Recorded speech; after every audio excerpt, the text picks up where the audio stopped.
मुंबई प्रदेश काँग्रेसमध्ये कामत समर्थकांची बंडाळी, पक्षाच्या कार्यालयातच निरुपम विरोधात केली निदर्शनं। पालिकेतले 25 नगरसेवकही राजीनाम्याच्या पवित्र्यात।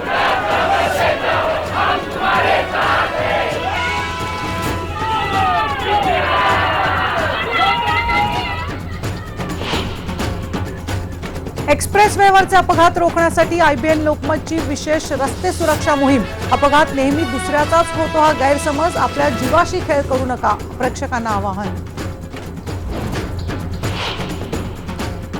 लाथ मारली तरी हलतात एक्सप्रेसवेवरचे दुभाजक, तर परवानगी नसूनही सर्रास चालतात दुचाकी, नागरिकांच्या जीवाला मोठा धोका।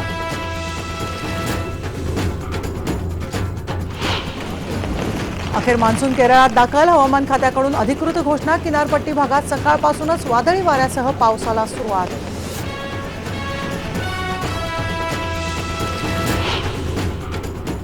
मुंबईतल्या माटुंगा भागात भिंत कोसळली, 2 जणांचा मृत्यू, काल रात्रीची घटना।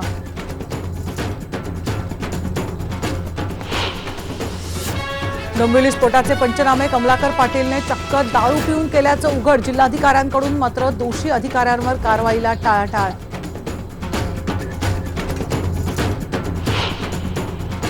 एनएसजी आणि एमटीसीआर गटात सहभागासाठी अमेरिकेचा भारताला पाठिंबा। पंतप्रधान नरेंद्र मोदी आज अमेरिकन काँग्रेसच्या संयुक्त अधिवेशनाला करणार संबोधित।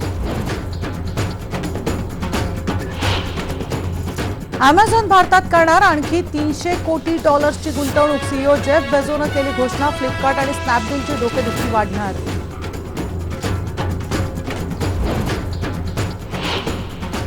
आणि राजीव गांधी जीवनदायी योजनेचं नाव बदलल्याचं ऋषी कपूर यांनी केलं कौतुक। म्हणाले, महाराष्ट्र सरकारनं मस्तक सुरुवात केली आहे।